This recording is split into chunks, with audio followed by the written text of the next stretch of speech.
Hello, welcome back. I'm Span. It's book review day again today. I can't believe how quickly the time comes and goes. This week just seems to have disappeared completely. I've been a little bit ill still. A bit ill still.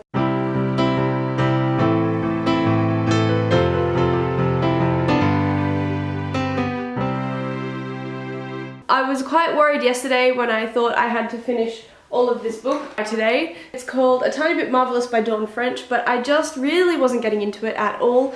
The only bits that I realised I was liking were the chapters that were written from the perspective of the teenage boy who thinks he's Oscar Wilde and was kind of channeling Oscar Wilde. And when I realised that that was the only bit I really wanted to read, I did consider just reading his chapters, but then I thought that was a bit disrespectful. So what I did instead was I decided to actually read some Oscar Wilde because I love Oscar Wilde, and I thought, hey, why not? I pulled out my collection of Oscar Wilde's works, which is everything he's ever written.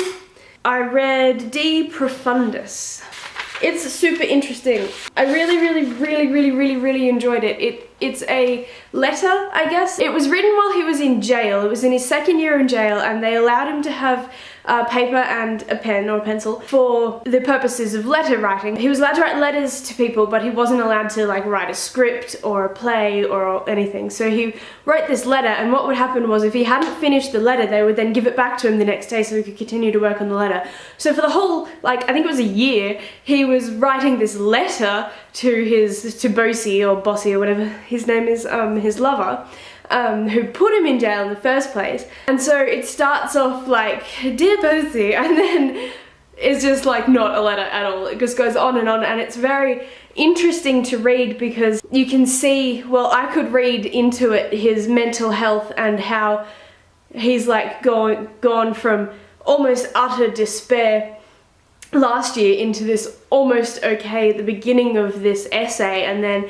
he gets slowly better and more optimistic throughout the form of the essay. So I've been wanting to read this for quite some time, but I've always stopped myself because I thought I wasn't quite emotionally ready enough for the writings of someone so extraordinary from the depths. It's called From the Depths, De Profundis. It roughly translates to that. And I knew it was going to be depressing, and I thought I wasn't emotionally stable or strong enough to read something so distressing. So I never did, but then I realized, hey, I want to, why not? I'm now stronger and more happy and more, I don't know, sure of myself now than I've ever been before, so why not read it now? And I did, and it was great. It was so wonderful. I have a lot of existential thoughts and crisis permanently running anyway, so it's not like it tipped me into one because, hey, I'm already here. So it's a bit disconcerting to read something so existential from someone so enigmatic.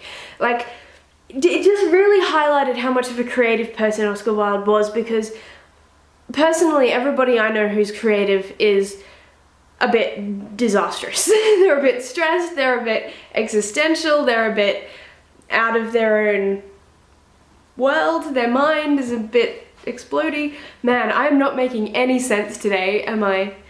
I am so sorry.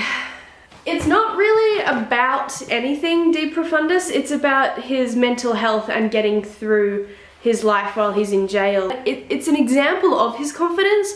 He writes from a very lowly spot, but you can still see his confidence shine shine right out of the pages. It kind of goes through the idea that sorrow is just as important as happiness, and that it's okay to be sad and in a bad place because that is just as much an experience of life as happiness is, because it kind of explores who he was when he was this high society guy and then who he was when he was sort of in the depths of his despair. You can strive for happiness all you like, but you don't have to avoid unhappiness, because that is just as much a part of life.